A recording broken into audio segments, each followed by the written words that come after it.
Welcome to Evolution Network. I'm David Mudrick. Today I'm going to be talking about taking cold showers.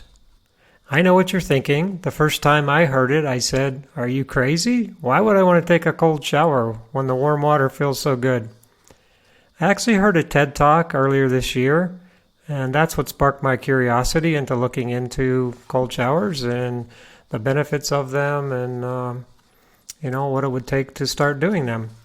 So, most of you probably heard over in Scandinavia, it's a very common practice for people to take saunas and then to jump into icy cold water.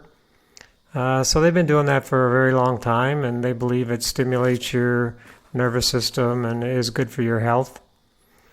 There's also a Dutch guy by the name of Wim Hof. It's Wimhof, and he has a nickname of the Iceman.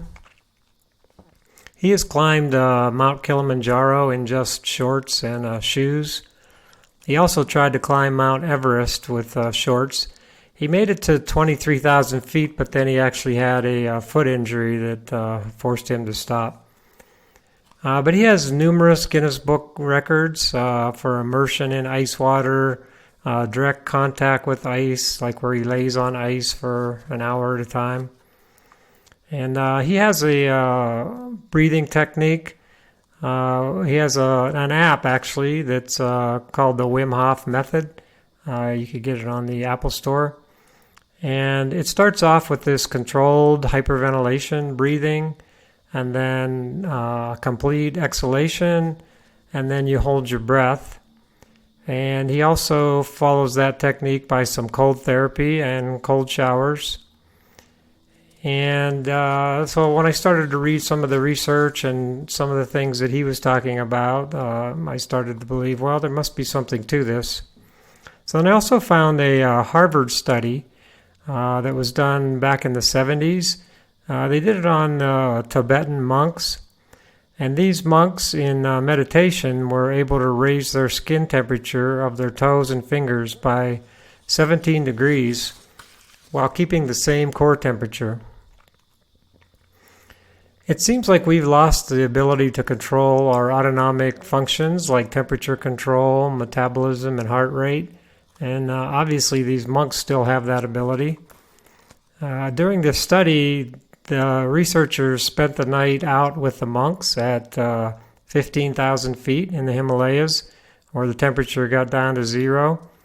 And they just slept out in the open, not together, and they were on rocks, so extreme cold being transmitted directly to them.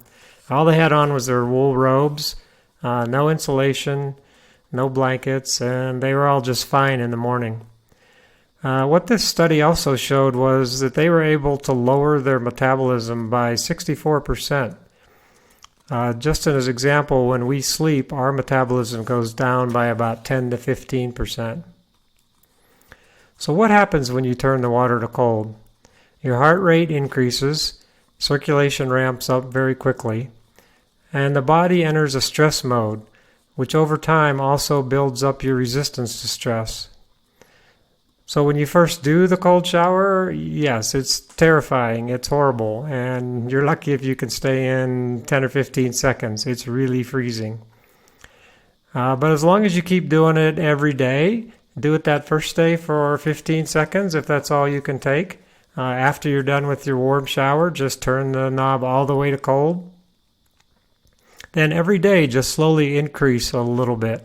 Add another 5 or 10 seconds, and pretty soon, in a week or two, you're up to a couple of minutes, and your body starts to adjust. Real amazingly, I guess, just after a few days, it just doesn't feel so cold anymore. So there's a lot of other benefits. What it does is it increases the amount of white blood cells, which helps boost your immunity. It also can reduce your stress throughout the day. What it appears to be doing is making your stress response a little better to a stressful event. And eventually you're kind of teaching your autonomic nervous system to work better.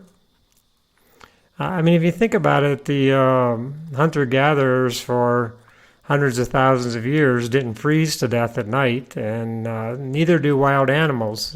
They all seem to have the ability to adjust their body temperature.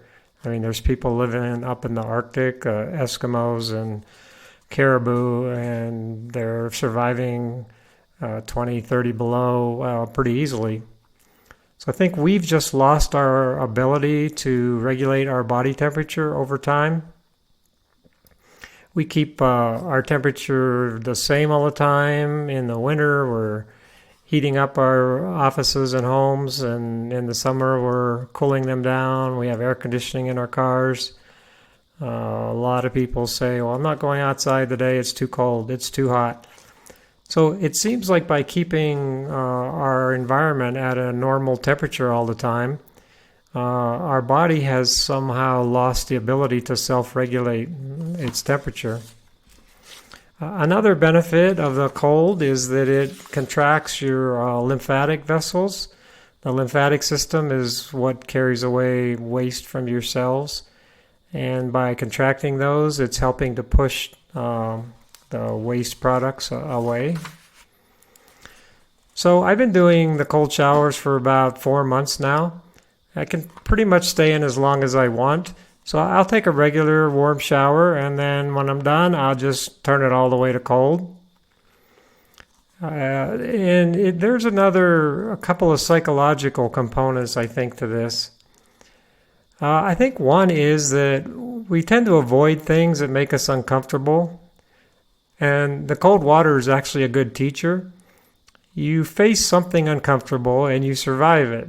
It actually makes you feel good when you do it. After 30 days, you're like, wow, well, it was just cold water. How could it even have been so cold when I first got in? You can't get that feeling anymore where it's this horrible, awful cold as soon as you step in. So obviously, the body has regulated itself and figured out how to survive in this uncomfortable condition and just actually overcome it and maybe even thrive in the same situation.